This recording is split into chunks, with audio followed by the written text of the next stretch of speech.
Bonjour à tous et bienvenue pour les marchés en action. Enfin, les marchés en vacances. Et moi également, de fait. Vous l'aurez compris, il ne se passe pas grand-chose sur les marchés. Malgré tout, nous nous retrouvons pour faire un point sur l'actualité, les publications d'entreprises, les derniers chiffres macroéconomiques, ainsi qu'une partie sur vos actions préférées et bien évidemment de l'éducatif, de la vulgarisation sur l'analyse de vos actions favorites, de nombreux dossiers en trend following notamment. Je suis Nicolas Chéron, stratégiste pour zonebourse.com et nous sommes aujourd'hui le mardi 13 juillet 2021. La semaine prochaine, mardi 20 juillet, il n'y aura pas d'émission et je vous retrouverai donc le mardi 27 juillet avec grand plaisir. Avant toute chose, un avertissement sur les risques. Les informations, graphiques, chiffres, opinions ou commentaires mis à disposition par Zone Bourse s'adressent à des investisseurs disposant des connaissances et expériences nécessaires pour comprendre et apprécier les informations développées. Ces informations sont données à titre informatif et ne représentent en aucun cas une obligation d'investissement ni une offre ou sollicitation d'acquérir ou de vendre des produits ou services financiers. Elles ne constituent par ailleurs pas un conseil en investissement. Comme d'habitude, les grands rendez-vous de la semaine sur Zone Bourse, tous les matins, le morning meeting d'Anthony Bondin, tous les jours Planète Bourse avec Roxane Nojac et comme tous les mardis, on se retrouve pour les marchés en action ou en inaction ou en apesanteur et cette fois-ci en vacances. Au sommaire, donc focus marché, top flop, puis on passera sur la plateforme ProRealTime pour regarder indices, matières premières, Bitcoin ainsi que les actions que j'ai préparées aujourd'hui. Au sommaire du focus marché, c'est relativement simple. Nouveau record historique du Nasdaq 100 et du S&P 500. Le Dow Jones approche de ses records. Les chiffres macroéconomiques sont encourageants. Les pressions inflationnistes retombent, ce qui permet notamment aux valeurs de croissance et aux GAFA de repartir. La Chine accélère avec de très bons chiffres en termes d'import et d'export. Le CAC 40 et le DAX latéralisent en attendant le début du bal des publications. On a les premières bancaires américaines qui publient aujourd'hui et puis ça devrait s'intensifier dans les 2-3 semaines à venir. L'absence de vendeurs, l'inertie des marchés et les injections des banques centrales font le travail. À moins d'un élément exogène, pour l'instant, le marché tient bon et les meilleurs dossiers inscrivent des records historiques. On l'a vu la semaine dernière, le marché s'est fait une petite frayeur. On a testé les 6400 points, le support clé dont je vous avais parlé. Ce dernier a tenu et donc pour l'instant, business as usual, tendance haussière de moyen terme et neutralité à court terme en attendant les publications. L'optimisme est un peu tempéré par les possibles mesures mises en place contre le Covid, notamment les passes sanitaires et les tests, qui pourraient faire reculer la consommation, notamment en Europe. Les valeurs de qualité en trend following continuent de performer, à l'image de Nokia aujourd'hui, qui relève ses perspectives, de D'Ieteren, qui gagne plus de 20%, une magnifique valeur en trend following, de Equinox, qui fait du Equinox et qui continue sa course, ou encore de ASM International dans les semi-conducteurs. Le pétrole WTI fait une pause sous ses records de 2018 à 77 $. L'or et l'argent font une sieste et le Bitcoin est tombé dans les pommes. En termes d'actualité action, donc je vous ai dit qu'on commençait aujourd'hui, mardi 13, avec les premières banques, JP Morgan, Goldman Sachs entre autres. Demain, Bank of America, Wells Fargo. On a aussi du Citi, du BlackRock. Jeudi, on aura Morgan Stanley. Vous avez ici le programme que j'ai retweeté également sur Twitter, évidemment. On va passer au top flop macroéconomique. Vous allez voir, ça va être une émission relativement rapide. Je vous explique depuis 6 mois que nous sommes dans une reprise historique, que la croissance en Chine bat son plein, que les États-Unis et l'Europe, grâce au déconfinement, sont en mesure de publier des trimestres records. Les PMI sont au plus haut depuis 15 ans, la croissance est très forte, les résultats d'entreprise sont au top. Simplement, depuis maintenant 2-3 émissions, je vous explique que nous allons connaître une normalisation. Ça ne veut pas dire une récession, ça ne veut pas dire la fin du monde, ça veut tout simplement dire qu'on va passer de chiffres exceptionnellement bons dus à l'effet rebond post-Covid, donc à cette fameuse reprise en V, et qu'une fois que ce sera fait, on va se calmer. Or, ça commence. Quand on regarde le Global PMI, on constate qu'on est sur des records de 2009 et qu'on pourrait avoir atteint un pic. C'est en tout cas ce que laisse entendre Deutsche Bank. De son côté, Bank of America Merrill Lynch laisse entendre la même chose, en nous montrant que les anticipations d'inflation sont en train de fondre comme neige au soleil. Vous savez, cette fameuse inflation qui devait exploser parce que c'était une reprise énorme avec la hausse des matières premières, le bois de construction qui s'envolait, etc. Eh bien, les perspectives d'inflation sont en train de rechuter, les matières premières se calment, le bois de construction a perdu plus de 50% ces dernières semaines, comme prévu. Il a donc érasé l'ensemble de ses gains de 2021. La croissance se calme, les anticipations d'inflation se calment. Et tout cela fait le jeu des valeurs de croissance, puisque quand l'inflation montait et que les anticipations d'inflation explosaient, eh bien ça mettait la pression sur les banques centrales, qui nous parlaient de tapering, c'est-à-dire de ralentissement de leurs achats d'actifs, puis de hausse de taux. Or, étant donné que les anticipations d'inflation sont en train de fondre, eh bien, les taux américains font de même. Et on est ainsi passé de 1,70-75 sur le 10 ans américain à 1,30, 1,35. Donc les taux sont retombés, l'inflation retombe, la croissance pourrait faire de même, et tout ça met moins la pression sur la banque centrale qui peut continuer gentiment d'injecter. En plus du pic des PMI, du pic d'inflation, on a potentiellement aussi des pics sur les anticipations de profit. Quand on demande aux gérants, pensez-vous que les profits vont s'améliorer? Depuis 6 mois, tous les mois, tout le monde disait oui, oui, ça va s'améliorer. Depuis un mois, vous vous souvenez, au mois de juin, je vous ai montré des graphiques montrant que les particuliers, par exemple aux États-Unis, ont cherché au premier trimestre des maisons et que ça s'était calmé à partir du mois d'avril, du mois de mai. Je vous avais montré aussi que pour les biens de consommation et puis tout ce qui était vacances, les Américains faisaient énormément de recherches en début d'année, sauf que ça s'est calmé depuis avril-mai. Donc on voyait déjà que ce boom économique n'était que temporaire, que cela allait se calmer, et maintenant les gérants, les analystes voient effectivement une normalisation poindre. Nous assistons donc à une désynchronisation majeure, puisque quand vous regardez le S&P et sa courbe, vous le voyez s'envoler. Alors que vous voyez que les price earnings, eux, montent progressivement dans les années à venir. Que les valeurs à dividendes montent petit à petit, les dividendes montent petit à petit. Donc en fait, on a une désynchronisation totale entre le marché qui fait comme si la reprise économique qu'on est en train de vivre actuellement allait durer ad vitam aeternam. Du coup, on a toutes les moyennes historiques et les anticipations qui grimpent, mais on a les cours qui grimpent 3 fois plus vite. La question est, n'aurons-nous pas à un moment donné un retour à la normale, une normalisation, un retour sur Terre, et donc une baisse tout simplement des prix des indices pour venir se calquer un petit peu plus sur des chiffres qui sont bons et qui pourraient être bons dans les trimestres et années à venir. Mais à l'heure actuelle, on assiste vraiment à une anticipation extrêmement forte du marché, ce qui veut aussi dire que si le concept de normalisation fonctionne et qu'on a un retour de tous les chiffres dont je vous ai parlé il y a 5 minutes, il se pourrait qu'à un moment donné, les prix des indices fassent la même chose. Cela ne peut que monter, bien évidemment. Tout le monde dit on ne se bat pas contre les banques centrales, cela ne peut que monter. Alors, en 2018, quand on a quelques années de marché à son actif, on peut constater qu'en 2018, tout le monde disait cela ne peut que monter. D'ailleurs, tout va tellement bien que les banques centrales vont pouvoir faire du tapering et monter les taux. Et qu'est-ce qui s'était passé déjà la deuxième moitié de l'année 2018? Ah oui, les indices boursiers de l'ensemble de la planète ont perdu entre 15 et 25%, parce que justement les banques centrales voulaient se retirer. Actuellement, on est dans le même schéma. Tout va bien, tout monte. On dit que ça ne peut que monter car les banques centrales sont là.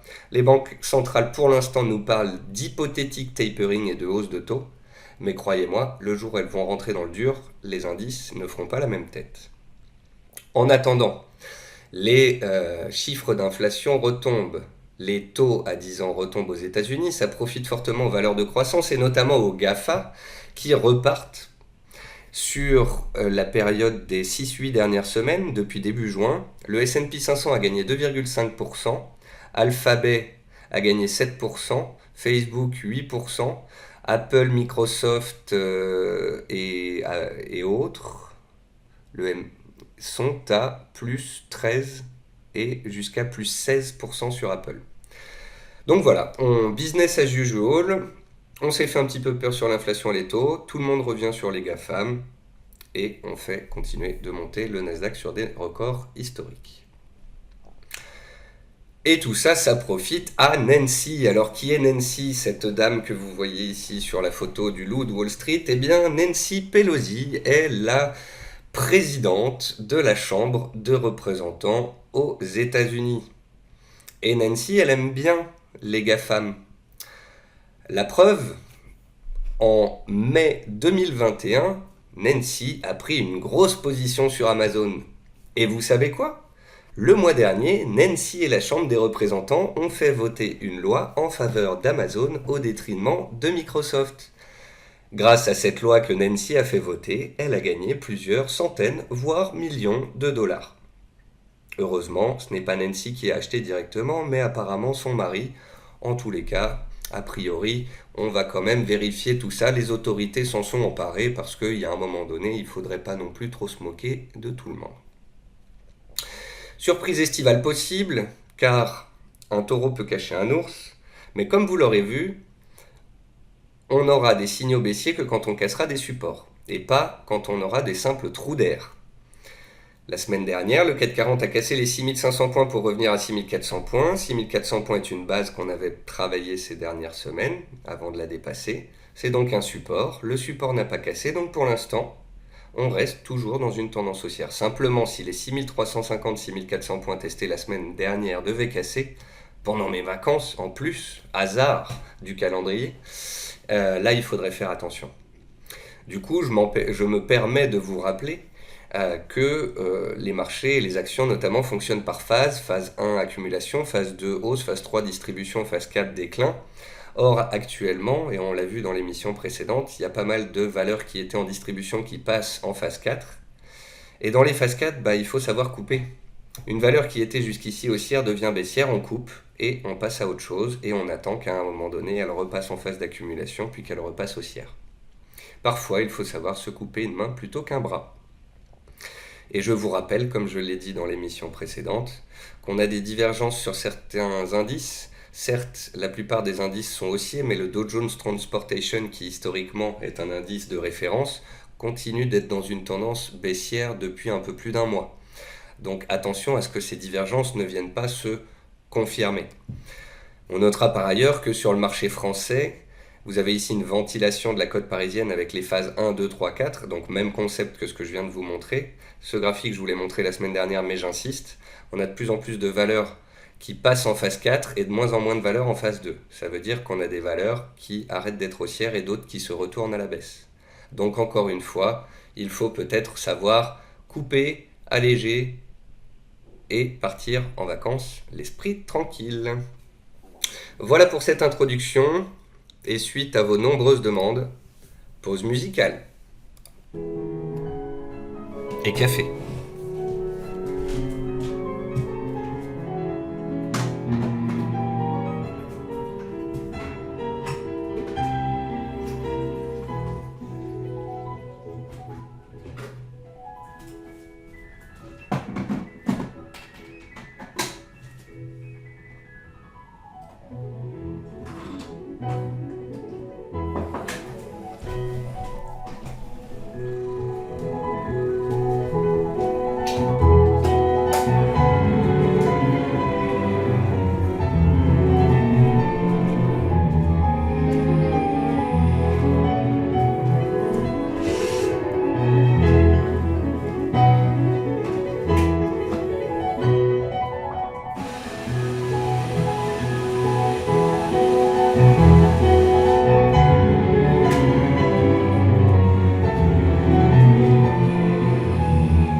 C'était un petit passage d'un concerto pour piano de Chopin, interprété par Zimmermann.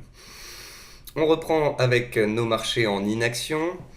Donc, vous connaissez ce graphique, le graphique du CAC 40 sur l'année écoulée. On est dans une grosse tendance haussière de long terme, tendance haussière de moyen terme, tendance un peu plus neutre quand même, puisque quand on regarde nos graphiques, on voit que depuis le 3 juin, on fait littéralement du surplace. Suite au test du canal haussier, de la borne haute du canal haussier à 6700 points, on a eu une consolidation comme je l'anticipais. Les 6400 points ont tenu, donc pas de signal baissier fort. Pour l'instant, on est dans une simple respiration de marché. Il y a de grandes chances quand même qu'on ne fasse pas grand-chose pendant l'été, mais sait-on jamais. Pour une raison X ou Y, on casse les 6350, on a des risques de revenir vers 6150, voire pourquoi pas 6000 points en extension. Au contraire, si on tient bon et qu'on casse les 6600 points, on a des chances de retourner vers les plus hauts annuels à 6700 points, voire même, pourquoi pas, de revenir vers la borne haute du canal qui est désormais à 6800 points et qui serait de nouveau un point dur et un point que les vendeurs agressifs surveilleraient. Donc pour l'instant, business as usual, les marchés sont flats. Et quand on fait du stock picking ou quand on fait du trend following et que l'on cherche les meilleures actions, les plus haussières, etc., eh bien, un simple marché neutre, comme on l'a depuis un mois, permet à de beaux dossiers de continuer de grimper. Ensuite, on peut regarder le pétrole. Le pétrole, donc, qui a fait un parcours magnifique depuis un an et qui est venu se taper la tête à 77 $. Les 77 $, c'est les plus hauts d'octobre 2018, donc pas étonnant qu'on se soit stabilisé. J'en appelle là à vos souvenirs par rapport à ce que je vous ai dit il y a 10 minutes en début d'émission. On a une normalisation potentielle, donc une macroéconomie qui resterait bonne, mais des chiffres d'inflation, de croissance et autres qui retomberaient graduellement. Je vous pose donc la question, ne pensez-vous pas que le pétrole fera de même si cette normalisation devrait être effective? Ensuite, on peut regarder l'or qui fait la sieste, l'argent qui fait la sieste également posé sur sa moyenne mobile à 200 périodes. Pour ceux qui font du court terme, il faut absolument que les cours de l'argent tiennent cette moyenne mobile pour pouvoir relancer. A contrario, on reviendrait vers des supports un cran plus bas, notamment vers les 24 $. Pour ce qui est du Bitcoin, le pauvre, il est en PLS, il ne se passe plus rien, plus de volatilité, plus personne. Voilà, donc on verra comment ça se passe dans les semaines, les mois à venir. Plus la contraction sera forte, plus la sortie sera violente. Est-ce qu'on va aller se faire peur en direction des 20 000 ou est-ce qu'on va repartir vers la bonne haute? Je n'en ai aucune idée. Pour ceux qui font des cryptos à moyen long terme, c'est la méthode DCA, donc des versements programmés, qui est la méthode que je privilégie et que je vous invite à mettre en place. Pour ceux qui font du trading, eh bien, de toute façon, c'est des vacances obligatoires puisqu'il ne se passe plus grand-chose. Je vous montre le programme des actions que l'on va regarder. J'en ai sélectionné 15. Émission courte, c'est les vacances. Je vous ai pris des cas particuliers. Et on va commencer par Atos. Atos, on en a déjà parlé à plusieurs reprises dans cette émission, tous ensemble. Et je vous ai expliqué voilà, qu'on était en dynamique baissière. Dynamique baissière d'ailleurs qui ne date pas d'hier, puisque ça n'a pas commencé avec le Covid, mais en 2018. 2018 baissier, ensuite on est dans un grand range, on a connu des accidents baissiers, et contrairement à beaucoup de valeurs du CAC 40 qui sont remontées vers leurs plus hauts, et voire qui les ont dépassés, Atos, elle n'est pas sur ses plus hauts, elle est sur ses plus bas.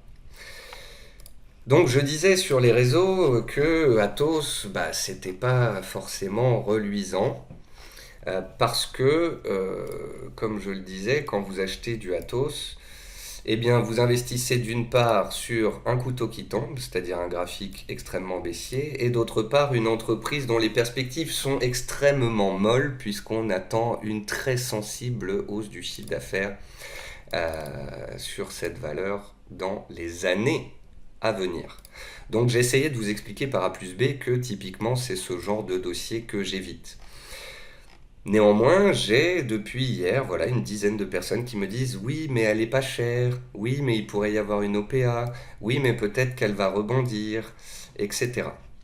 Alors j'aimerais vous rappeler juste quelque chose. Oui, ça peut rebondir à tout moment, mais la probabilité la probabilité d'un gain est supérieure sur une action haussière par rapport à une action baissière. Donc vous gagnerez potentiellement dans 90% des cas plus d'argent en achetant des valeurs qui montent qu'en achetant une valeur qui est dans le trou. Voilà. Peut-être que Atos va réagir sur ses plus bas de mars 2020, peut-être qu'elle va faire un rebond technique, mais en fait, ça ne m'intéresse pas, parce que les probabilités ne vont pas dans notre sens. Vous voyez? Ce que je disais sur Twitter ce matin, c'est que on peut écrire que la probabilité de se faire écraser est plus faible sur un passage piéton qu'en pleine rue. Il y aura toujours quelqu'un pour répondre avec un article sur un usager accidenté sur un passage piéton. Moi, j'essaye de vous expliquer que quand vous traversez au passage piéton, vous avez moins de chances de vous faire écraser. Quand vous traversez en dehors du passage piéton, vous avez plus de chances de vous faire écraser. Ça ne veut pas dire qu'à chaque fois que vous allez traverser en dehors du passage piéton, vous allez vous faire écraser. Mais ça veut dire qu'un jour, à force de traverser en dehors du passage piéton, vous avez de grandes chances de vous faire écraser. Et moi, je veux pas que vous vous fassiez écraser. Vous comprenez? Voilà. Après, chacun fait ce qu'il veut. C'est votre responsabilité. Ensuite, les valeurs Covid. Bon, forcément, les valeurs Covid, elles n'ont pas aimé l'allocution du président français. On va aller beaucoup plus rapidement, en théorie, vers une vaccination complète, donc une éradication potentielle plus rapide du Covid. En plus de ça, on va arrêter de rembourser les tests, me semble-t-il, à partir du mois d'octobre. Euh, donc, voilà, les valeurs Covid ont pris un petit coup. Néanmoins, ce que je peux constater sur Biosinex, puisqu'on en avait parlé la semaine dernière, c'est qu'elle est revenue sur sa zone de support, c'est qu'elle est toujours au-dessus de son oblique haussière et qu'elle est toujours au-dessus de sa moyenne mobile à 200 périodes. Donc j'aurais tendance à dire que pour l'instant c'est un trou d'air, une petite frayeur. Si on enfonce les 20 euros et qu'on casse la MM200, là vous connaissez la chanson, c'est le jouet cassé, c'est qu'il n'y a peut-être plus grand chose à faire et qu'en tous les cas la configuration se détériore. Tant qu'on reste au-dessus de cette zone des 20-21 euros, voilà, pour l'instant c'est une réaction épidermique au discours du président français, mais pas forcément la fin du monde. Eurofins. Alors pourquoi je vous parle d'Eurofins? Ce qui est rigolo avec Eurofins, c'est que j'en ai parlé en 2019, j'en ai parlé en 2020, j'en ai parlé en 2021, et à chaque fois que j'en parle, les gens me disent oui, elle est belle, mais elle est trop haute.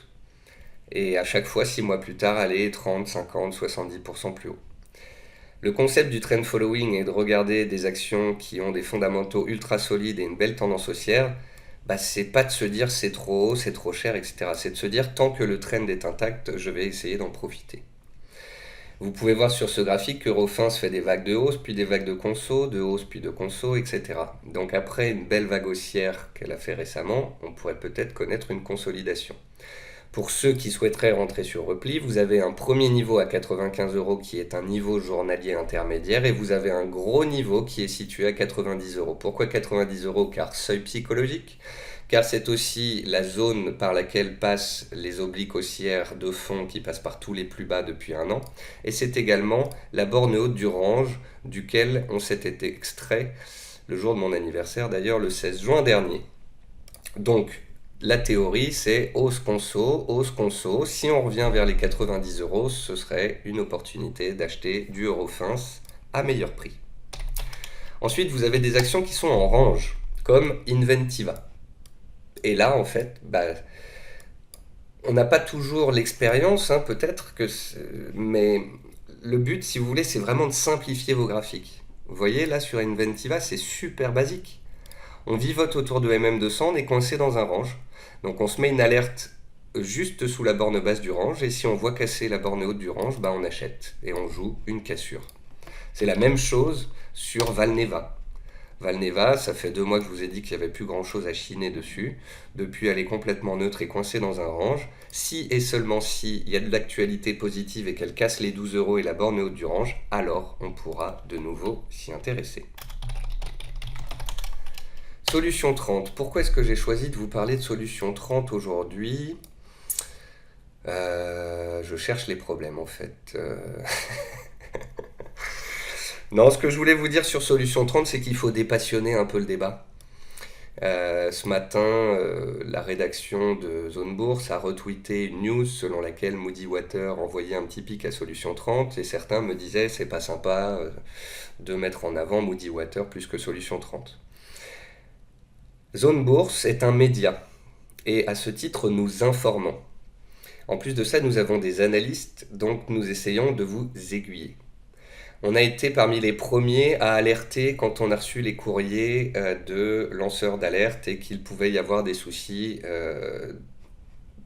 chez Solution 30. Et on ne sait toujours pas si c'est le cas ou pas. Mais comme je vous l'ai expliqué pendant des mois, l'indécision à elle seule nous invite à ne pas y aller et à ne pas essayer de dire si l'une ou l'autre des deux parties a raison. Voilà. Donc j'aimerais dépassionner le débat. Je sais que beaucoup de gens ont perdu de l'argent sur cette chute. Malheureusement, et c'est la bourse, ces personnes doivent s'en vouloir à elles-mêmes et pas à Moody Water. Et malheureusement, ces personnes peuvent aussi en vouloir un petit peu à Solution 30, puisque je vous rappelle que Solution 30 n'a pas validé ses comptes. Donc c'est pas la faute de Moody Water si les comptes de Solution 30 n'ont pas été validés. Je serais le premier satisfait si on avait la lumière faite sur l'une ou l'autre des deux parties qu'on puisse arrêter cette saga. En attendant, mon avis n'a pas changé, cela reste un dossier épineux où si vous avez une bonne nouvelle, on se réveille un matin à plus 30 et une mauvaise nouvelle un matin à moins 30 ou pire.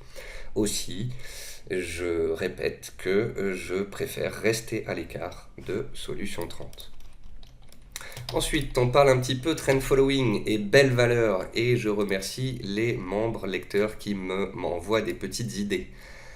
Pourquoi ne pas aller trader autre chose que Atos ou Solution 30 et tout simplement aller sur des belles valeurs, en France ou à l'étranger? Aujourd'hui, via vos comptes titres et vos PEA, vous pouvez rentrer sur des bourses en Espagne, en Italie, au Portugal, etc. Ici, c'est une valeur portugaise qui est rentrée en trend following à partir du mois de mars et qui depuis fait un parcours absolument magnifique. C'est vers ce type de configuration que vous êtes censé tendre si vous voulez augmenter vos chances de gain, mais aussi votre tranquillité. Car sur des valeurs haussières de qualité, les signaux baissiers, les retournements et les mauvaises annonces seront toujours beaucoup plus rares. Exemple sur D'Ieteren, ce jour, un sage a dit un jour que les bonnes nouvelles tombent plus souvent sur des dossiers haussiers que sur des dossiers baissiers. Et là, vous avez encore la confirmation ce jour. C'est un dossier haussier et on a une bonne nouvelle. Et alors qu'on était déjà dans une tendance haussière relativement rapide, on gagne encore 22% ce matin avec KBC Securities qui relève son objectif de 120 à 190 euros sur ce dossier. Et là encore, on est sur un dossier à l'étranger puisqu'on est sur la bourse belge. Encore une fois, on retourne à l'étranger avec Lisbonne, EDP Renovabeis. Ça, c'est une des valeurs du secteur des énergies renouvelables, des énergies vertes. Or, si vous la comparez à nos françaises, Neoen, Albioma, Voltalia, eh bien vous remarquerez que cette valeur EDP Renovabeis est quand même beaucoup plus forte que ses petites copines. Elle est au-dessus de sa moyenne mobile à 200 périodes, et malgré une hausse de fin d'année et une correction de début d'année, comme ça a été le cas sur pratiquement tout le secteur, eh bien elle a continué de faire des plus hauts et des plus bas de plus en plus haut. Et donc elle a maintenu sa dynamique haussière forte. Et donc en théorie, en cas de consolidation, vers les 20 euros et vers la moyenne mobile à 200 périodes, eh bien EDP Renovabeis, si vous êtes intéressé par ce secteur, serait une opportunité. Ensuite, on va aux États-Unis avec du Garmin pour encore une fois vous montrer la puissance du trend following et l'importance de la moyenne mobile à 200 périodes. Certains, notamment ceux qui ne croient pas à l'analyse technique et qui ne font pas de trend following, ne croient pas en sa puissance et pourtant les exemples sont tellement nombreux que En fait c'est de la mauvaise foi, hein, concrètement, parce que c'est juste magnifique. Regardez, à part le trou d'air du Covid, Garmin, depuis 2016, donc depuis 5 ans, est dans une superbe dynamique haussière avec des plus bas et des plus hauts de plus en plus haut, des tests réguliers de moyenne mobile à 200 périodes, c'est absolument magnifique.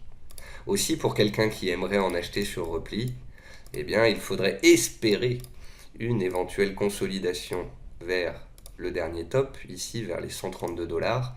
Actuellement, elle est dans un run aussi absolument magnifique, mais sait-on jamais, même sur les beaux dossiers, on assiste parfois à des consolidations. Et donc, il faut savoir qu'un retour de Garmin vers 130 dollars serait une possible opportunité.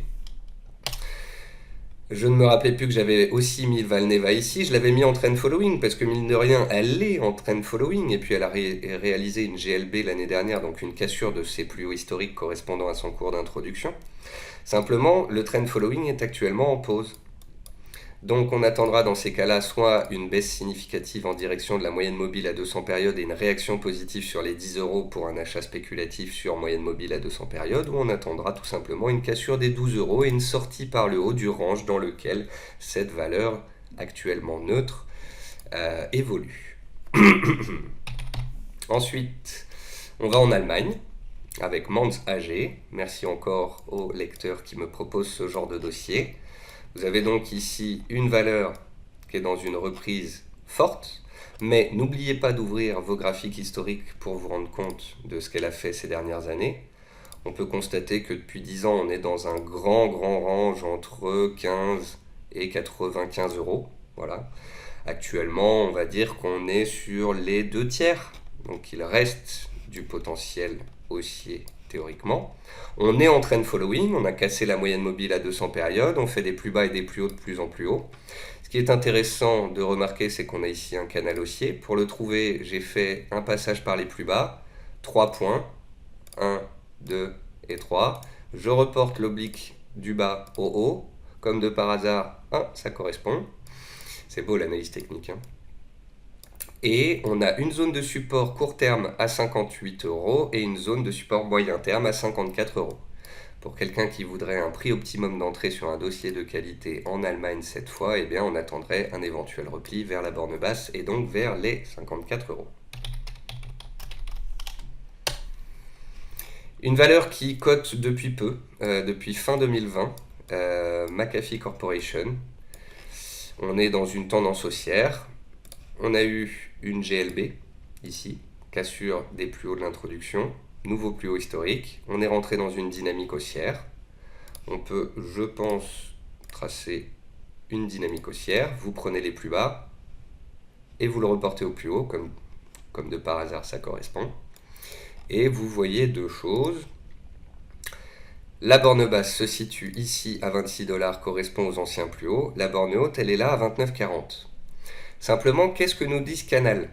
Eh bien, ce canal nous dit que, attention, jouer la cassure des 29,30, c'est viser la borne haute et c'est donc viser un potentiel haussier de 5-6%. Donc c'est pas très attractif. Ce serait vraiment pour un trade court terme. On préférerait que la valeur baisse, revienne tester les 25,70, 26 dollars et que ensuite elle se maintienne dans sa dynamique haussière. Donc on attendra ici non pas un breakout haussier mais plutôt un retour sur support pour pouvoir l'avoir à bon prix dans le sens de sa dynamique de fond. Ensuite une autre valeur du Nasdaq, ici c'est une valeur trend following extrêmement haussière, non pas depuis le Covid mais depuis fin 2018, début 2019. On est dans une tendance haussière extrêmement puissante. On a eu un échec sous résistance. On tire la résistance à droite. On a eu un double bottom ici avec test de moyenne mobile à 200 périodes. Ça, on aime bien quand on fait du trend following. Et donc, on attendra ici une éventuelle cassure du plus haut historique, les 127 dollars, pour éventuellement prendre un achat sur cassure dans le sens de la tendance afin de se laisser porter par le trend de fond, concept même du trend following, puisque trend is your friend, la tendance est votre ami. Une autre valeur américaine, pareil, GLB, accélération, retest de la GLB, retest de la zone, et on revient vers les plus hauts. Donc là, on surveillera de même une cassure des 41 dollars. En fait, Quand vous voyez ce type de configuration, c'est intéressant parce que depuis un mois, le marché ne fait plus rien et elle explose à la hausse. Donc on se dit que si elle venait à casser ses plus hauts annuels et historiques, ce serait un signal supplémentaire de continuation de la hausse. Donc on surveille une éventuelle cassure des 41 $ pour prendre le train en route. Et puis on finira sur Virgin Galactic. Virgin Galactic, c'est pas une valeur facile, c'est une valeur très volatile. Ici, on ne fait pas de la value, hein. Ici, on achète un projet, on achète les étoiles. Alors oui, aller dans les étoiles, ça pollue, c'est pas bien, mais bon, s'il fallait arrêter d'acheter des sociétés polluantes en bourse, eh bien, on n'achèterait plus grand-chose. Oui, c'est un dossier ultra spéculatif, donc faut que ça plaise. Oui, je comprends que des investisseurs de moyen terme qui n'aiment pas la volatilité n'aillent pas sur ce type de valeur. Après, ce que je comprends pas, c'est tous les gens qui n'en ont pas et qui continuent de la critiquer juste parce qu'ils n'en ont pas et qu'elle a pris 200%. Je trouve ça un petit peu ridicule, mais bon, passons. On a eu une belle tendance haussière, une accélération vers les plus hauts. On a consolidé à plat avant le vol. Juste penser et espérer effectivement ce week-end avec le vol que on puisse avoir une éjection haussière et pourquoi pas un test, voire un dépassement des plus hauts historiques. Et puis dès lundi matin, je me suis mis à lire les sites américains, à comprendre que Jeff Bezos allait lui aussi vouloir aller dans l'espace, que les projecteurs allaient se détourner de Virgin vers Bezos à son tour, que au final, une fois que le vol avait été fait, à court terme, il n'y a plus grand-chose à attendre. Ensuite, j'ai constaté lundi matin que la préouverture s'est faite autour des 60 $ puis qu'elle n'a fait que baisser depuis. Résultat, en fin de matinée, lundi, sur la plupart des réseaux sociaux que j'utilise, je vous ai dit voilà, il n'y a plus grand chose à attendre à court terme et je vous invite à prendre des bénéfices tout ou partie. Après ça dépend de votre style. Je sais que certains ont coupé la moitié, ont gardé l'autre dans une optique de long terme. Je sais que certains d'entre vous ont coupé en gain de 50, 80, 100%, etc. Bravo à tous, bravo pour ces gains, bravo pour avoir tenu toute cette hausse et cette volatilité. Pour ceux qui n'en ont plus, on verra en cas de repli majeur si on trouve un point d'entrée. En attendant, je fais un petit peu de pause sur ce dossier. Je vous remercie à tous pour vos messages de soutien et de remerciements. Après, c'est vous qui avez cliqué, donc bravo à vous. Moi, je ne suis qu'un simple éducateur qui est là pour donner des idées et c'est ensuite à vous de faire la réalisation, l'achat, la prise de bénéfices ou la sortie. En tous les cas, j'étais content de vous avoir permis, à certains en tous les cas, de faire des gains au mois de mai, au mois de juin avec cette valeur alors que les marchés ne faisaient pas grand-chose. Et j'espère que ce n'est pas fini et qu'on pourra de nouveau trouver des entrées intéressantes. Sur ce, je vais vous souhaiter une bonne fin de semaine, une bonne semaine également la semaine prochaine. Souhaitons également que la bonne humeur et la bienveillance règnent de nouveau sur les réseaux sociaux en ces périodes troublées. Pour ma part, je vais aller me reposer en pleine forêt, couper les réseaux sociaux. Je vous souhaite le meilleur pour les 10 jours à venir et je vous retrouve en pleine forme et j'espère un peu bronzé parce que là il pleut des cordes à Paris, donc j'espère qu'on aura un petit peu de soleil en cette période estivale et je vous retrouve tout simplement dans 15 jours. À très bientôt, au revoir à tous.